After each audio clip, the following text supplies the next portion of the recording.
Copy. You're already in enemy territory. Somebody might be listening in. From here on out, we'll be using code names to refer to each other. Your code name for this mission will be Naked Snake. I'll be referring to you as Snake from now on. I was dreaming about the Metal Gear Solid 3 remake since I beat Metal Gear Solid 5. My ideal game was the story, style, and theme of Metal Gear Solid 3 combined with the gameplay foundation of Metal Gear Solid 5. And it seems Konami is doing that with Metal Gear Solid Delta, Snake Eater. Snake's moves and animations in the trailer resembled closely to how Venom Snake was played. However, there are some areas I am still worried about. Clearly, they seem to be taking Metal Gear Solid 5's gameplay foundation and applying it to Metal Gear Solid 3, but if they don't change the level design to accommodate the changes, the added gameplay mechanics from MGS5 would make the game way too easy. This was what happened to Twin Snakes, in which the Metal Gear Solid 2 mechanics made the game too easy since Metal Gear Solid 1's level and boss design were not changed to accommodate the various new mechanics that MGS2 introduced. Alright, I'm alive again. Let's go. I can't see! Hurry up. I am also worried about the switch to the Unreal Engine. I'm sure it will look great, but they are abandoning MGS5's foundation in the Fox engine to remake that foundation from scratch in a different engine, and I don't trust Konami without the Koji Pro members to recreate the buttery smooth feel of that game. MGS5's gameplay feel is far ahead of every single stealth action game that came out ever since. It ran 60 frames per second on Xbox One and PS4, and it still looks amazing. Is it simply not possible for them to update the engine to fit the jungle settings? MGS5 had the jungle environments and they still look great. It would have been much easier to keep the Fox engine and MGS5's foundation and update them to fit MGS3's theme. The only reason I gave a shit about the possibility of an MGS3 remake was that MGS5's gameplay foundation was a match made heaven for MGS3's environment and survival theme, not if the 4K textures or ray tracing would make the cutscenes prettier. That's the reason why I didn't give a shit about the remakes of Demon's Souls and The Last of Us. So I have been thinking about what the MGS3 remake would look like for a long time. I believe the remake must address these points in order to meaningfully prove its existence. Here is a wishlist of how the remake can fix and improve upon MGS3.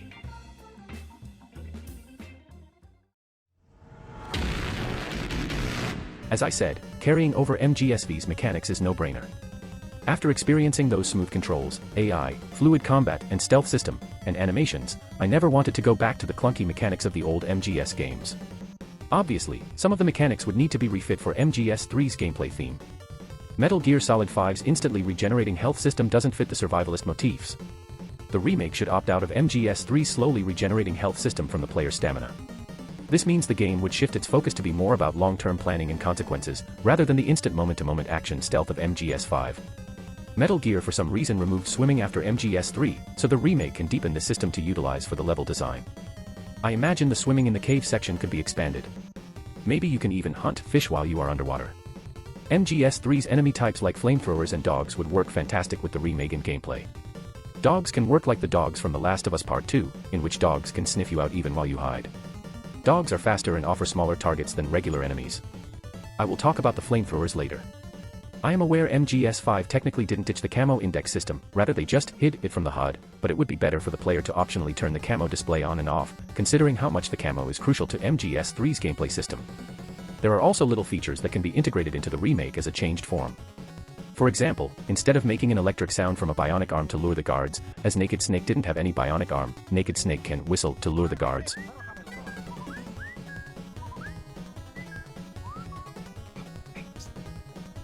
The Far Cry-style tagging system can also be drastically scaled down, maybe removed, considering how much MGS3 puts emphasis on the methodical environmental gameplay. Sprinting and getting damage should drain stamina much faster so the action combat approach can have more negative consequences. Selenoyarsk would have to be much larger to complement the MGS5's mechanics. MGS5's movement and stealth are far faster paced than MGS3, which had the traditional Metal Gear movement created for the cramped interior environments. You can see here how large the Afghanistan map from the Phantom Pain is in comparison to the previous installments. For one example, Panazov in the original was a mangrove swamp, and it was basically a one-way railroad. It looks big, but it is just a corridor in a gameplay sense. You cannot get through the mangrove wall. There was really no way to get past the flying platforms other than just swim through them head-on. This map could very be remade as a wide, complex map with multiple approaches to avoid the enemy flying platforms. Imagine if the player could hide under a mangrove tree or climb over a tree to shoot at the platforms. I imagine MGS3's jungle to not be divided by the loading screens into small gated levels. Maybe it can even add reasons to go back to where you have been via optional side quests. Maybe the previous areas you have gone to are now more alert and harder to infiltrate. Now, I'm not asking for an open-world game in the vein of MGS5 and remaking MGS3. Instead, I am thinking about how the remakes of Dead Space and Resident Evil 4 made the series of small levels from the original into one large, seamless map similar to the classic Resident Evil's hub world. No one said added side quests or the hub world style map design took out the desperation of escape in those games. Accomplishing the secondary objectives in a spy espionage game is arguably fits this style of the optional objective design much better. Metal Gear as a series was always closer to Metroidvania in progression where the player can travel the hub world on their pace. I saw a PSG-1 in the armory in the second floor basement of the tank hangar. The second floor basement of the tank hangar? I have to go all the way back there? Well, yeah. What's wrong with you, Otacon? Even in 3, there were some beats where you travel back to where you came from. You passed through a warehouse on your way here, didn't you? Yeah. There should have been a locked door inside of it. Do you remember it? This key will open that door. Go back to the warehouse. Use the key to open the locked door, and head for the mountains. MGS4 and Metal Gear Rising are the only ones in the series where the progression was rigidly linear. Even then, I doubt my pitches would entirely change the nature of the game. You wouldn't fast travel to where you start during the boss fight.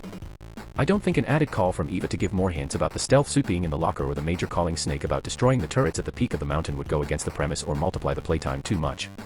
The boss fight arenas could be a lot larger.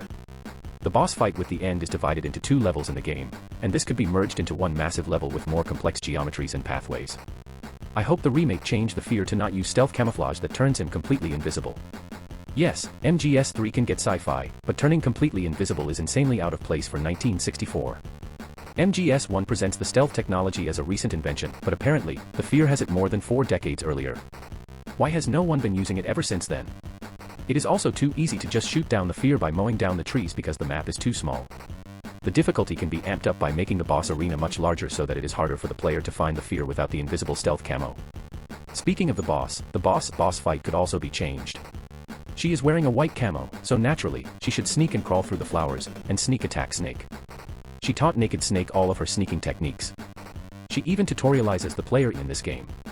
But in the actual game, she just walks through the flowers. Even the swirling flowers telegraph her location perfectly. Considering the premise of this fight is meant to be Snake versus Snake, it would be cooler if the boss used stealth against the player, just as the player does.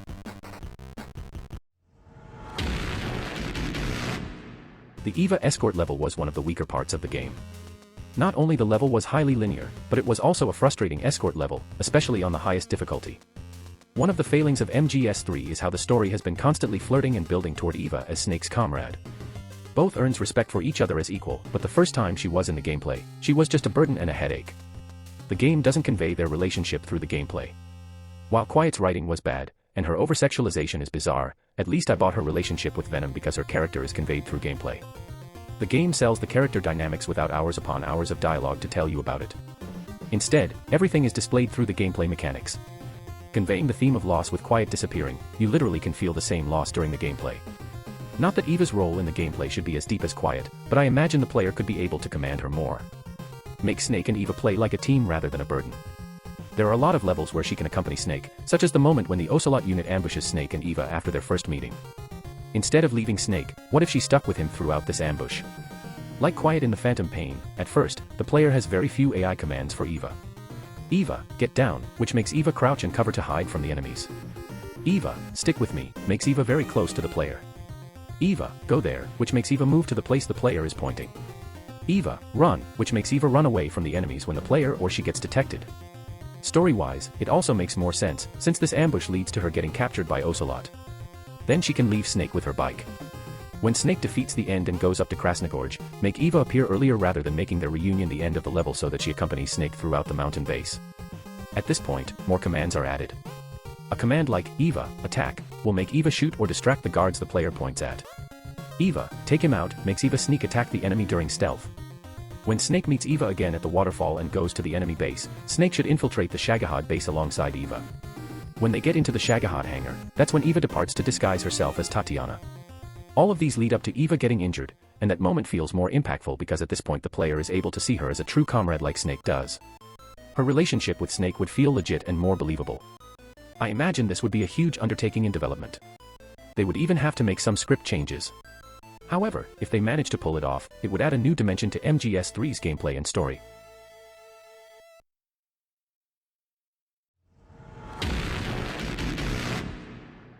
MGS3 is notable for an insane amount of environmental interactivity, period, not only for a 2004 PS2 game.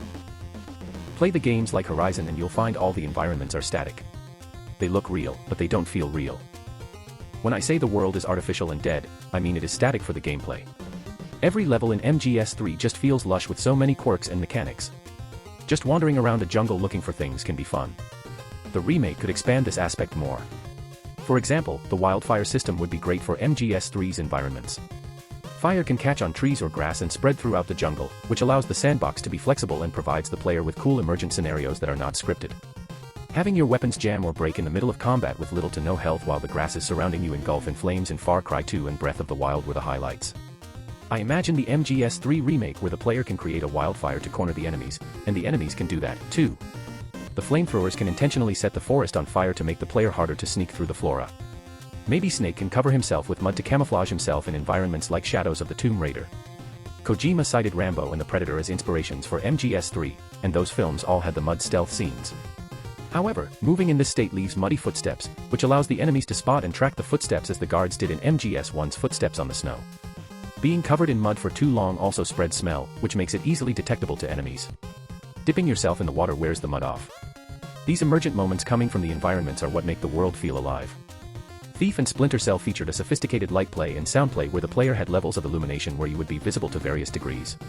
In a sense, MGS3's camo system is its own take of those systems, but I still think the level of brightness could factor into the camo system. In the original MGS3, light didn't really matter in stealth. You could destroy the searchlights, but couldn't really manipulate the environment until MGS5. MGS3 focuses heavily on the jungle stealth, so the interior sections can be barebone in comparison. At least, allowing the player to destroy the fluorescent lamps to make the place darker would help the interior infiltration way more enjoyable. I also hope for MGS5's weather system to change the moment-to-moment dynamics. For example, exposure to daytime sunlight or rain drains stamina faster. The remake can add harsher weather in different climates, so Krasnogorsk, the mountainous area after you beat the end, can be changed so that it is snowing, which would make the white-colored camos more useful. Or rain can mask sounds like footsteps so that it is easier for the player to sneak.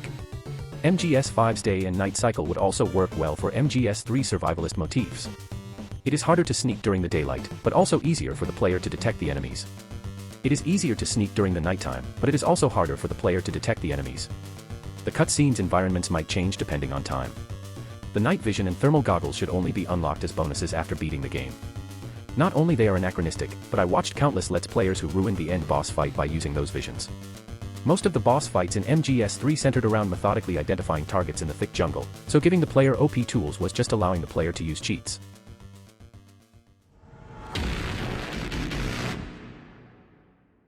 Metal Gear Solid 3 is a game with a maximalist design. It tries so many different things and innovative concepts, and none of them cohesively comes together.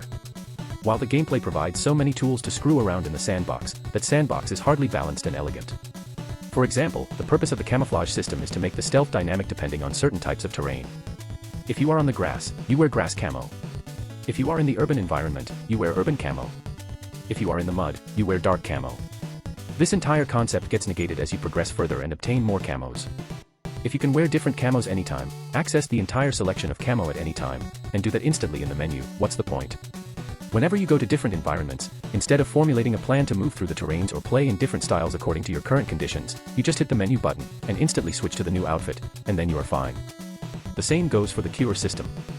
Damage inflicts injuries, broken bones, sprains, leeches, darts, and bullets, which give you supposedly long-lasting consequences to how you play. This is supposed to make you avoid engaging in direct combat and change the moment-to-moment gameplay. Those supposed consequences become more or less meaningless when you can freeze time anytime you want and do self-surgery at any time. Every time you get injured, you have to constantly pause for the menu for half a minute. This breaks the flow of the game, especially during the boss battles. Yes, curing yourself does drain the healing resources, but considering how plentiful surgical resources are in the game, it really doesn't matter. The stamina system has the player hunt and eat foods for better conditions. The problem is that the stamina isn't just the stamina bar on the screen. It's all of the foods you carry. You never have to worry about maintaining stamina when you can carry so many foods at once. You are basically a mobile supermarket. As long as you have food, which you will have a ton of, the hunger problem is gone. I don't think there was ever a time when my snake was starving and that meaningfully affected how I played. It all goes back to the inventory system.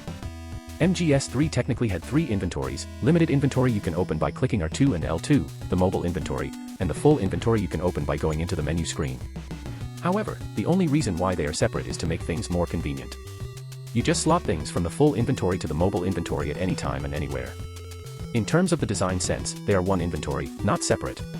Because of this, it's simply too easy to maintain the perfect conditions, too easy to fill stamina, too easy to cure, too easy to camo yourself, rendering a lot of mechanics pointless. The game constantly makes the player pause the play and screw around the menu during the sneaking, which harms the pacing. MGS5 and The Last of Us Part 2 have a much simpler injury and healing system. In MGS5, it's a spray, and in The Last of Us 2, it's arrow removal. If you get injured in those games, you don't freeze time in order to heal yourself. You have to play well enough to time a heal in the middle of the fight and also recognize the time you should heal instead of attacking and moving. The injury and healing are part of the combat dynamics, not separate. This lessens the constant busy work of having to constantly waste time on the frozen menu. The MGS3 remake should play the menu in real time so that every time you access the menu would be a risk when the enemies are nearby, like The Last of Us 2 and Dead Space.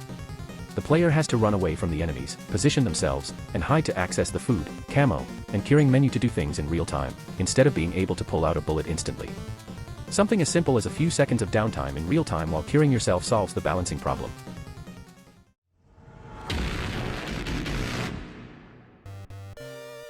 This excess issue gets huge later in the game, where the player has too many stuff.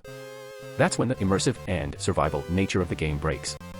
The later games like Peace Walker and the Phantom Pain balance the excess problem by not having the player's full inventory all the time. In TPP, you can only switch your outfit and gears by ordering the mother base to Fulton into your mission area. This makes the player commit to the gear and item selection you picked per mission, demanding proper planning, and each loadout has advantages and disadvantages. Since MGS3 is a linear progression with no access to the mother base, adding something like a bonfire system would be a good way to balance things out. The bonfires would be scattered around specific points on the map, and these would be your small diegetic bases of operations. Here, the player can fully recover stamina and even set the day and night. However, accessing a bonfire is not possible during the alert phase when the enemies are nearby. Maybe on the hardest difficulty, you can only manually save or cure yourself at the bonfire. You should have a stricter limit to how many things you can carry when you are on the move. You can carry only 2 camos at once, 2 weapons at once, carry 6 items at once including equipment and food. You can only access the full inventory, all of the stuff you have at the bonfires. This is where you can slot things from the full inventory to the mobile inventory, letting you choose which weapons they want to bring or manage your own inventory like a Resident Evil game. However, as you progress, you can expand your mobile inventory by exploring. Maybe finding a better pouch can increase your max weapon carry limit from 2 to 4, camo from 2 to 5, or item from 6 to 12. Porch and such are permanent character upgrades and can be optionally found in enemy bases as side ops. This way, the player can optionally infiltrate dangerous places or backtrack to the previous areas, which are now heavily guarded. The soldiers in those places wear helmets, wear night goggles, and are on higher alert. This way, it rewards risky actions. I think I have outlined a solid foundation for a potential Metal Gear Solid 3 remake. Adding more mechanical cohesiveness and complexity without losing the immersive nature of MGS3. Here are some of the other ideas I have, but I am not sure about the implementation. They can break the game's balance, so they are just ideas I toss around. Since MGS3 puts emphasis on survival, a simple crafting system that allows the player to make booby traps, Molotov, cure items, and other small things fits. The game promised the player to set up traps, and the remake can take advantage on this idea. However, the fact that you can easily find such items by exploring the bases and finding military-grade items would negate such a feature. Death Stranding-style vertical movement, climbing, traversal tools. I'd love to see it in Metal Gear, but I'd imagine this would eat up the development time and resources and can potentially screw up the map progression. Maybe Snake can pull up a physical map as a diegetic HUD. Some of the other games do this, such as Far Cry 2 and Uncharted, The Lost Legacy, in which the player can pull up the map in real time. Some of the level maps can only be optionally found in the outpost and base or interrogating the enemies.